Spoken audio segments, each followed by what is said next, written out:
Saudiya Arabistoni qirolligining ta'lim vazirligi tomonidan yagona qabul portali ishga tushirildi. Endilikda Saudiyadagi universitetlarda grant asosida ta'lim olish uchun hujjat topshirmoqchi bo'lgan har bir talaba ushbu portal orqali ro'yxatdan o'tishi lozim. Portalga 30 ga yaqin universitet kiritilgan bo'lib, ularda har xil sohalarda diniy va dunyoviy ta'lim beriladi.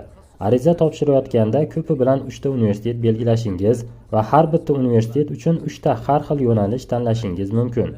Hujjat topshirishni yakunlashingiz bilan portal sizning hujjatlaringizni o'zingiz belgilagan 3 ta universitetga avtomatik jo'natadi va ma'lum vaqtdan keyin arizangiz bo'yicha universitetlar xulosalarini pochtangizga ketma-ket jo'natadi.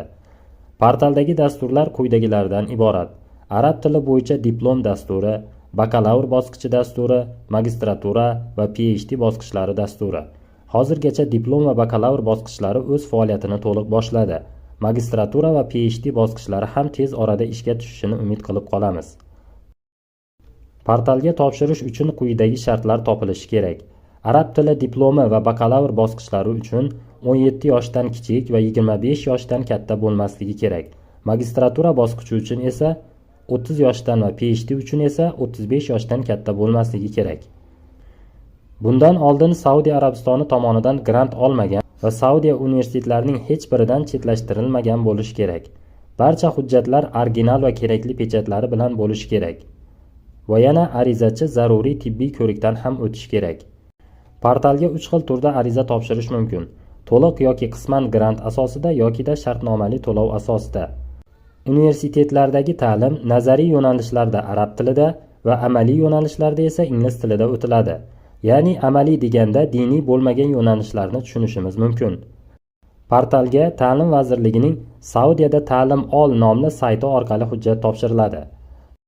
Portalga quyidagi universitetlar kiritilgan: Shaqro, Malik Faysal, Jidda, Ummul Quro, Shahzoda Sulton ibn Abdulaziz, Toif, Imom Muhammad, Malik Saud, Madina Islom universiteti, Saudiya elektronika universiteti, Qosim, Hafrul Batin, Jauf, Majma', Malika Nura, Hayl, Malik Abdulaziz, Jazan, Bisha, Malik Xolid, Al-Baha, Shimoliy chegara universiteti, Najron, Toyiba, Tabuk, Imom Abdurrahman ibn Faysal universitetlari kiritilgan.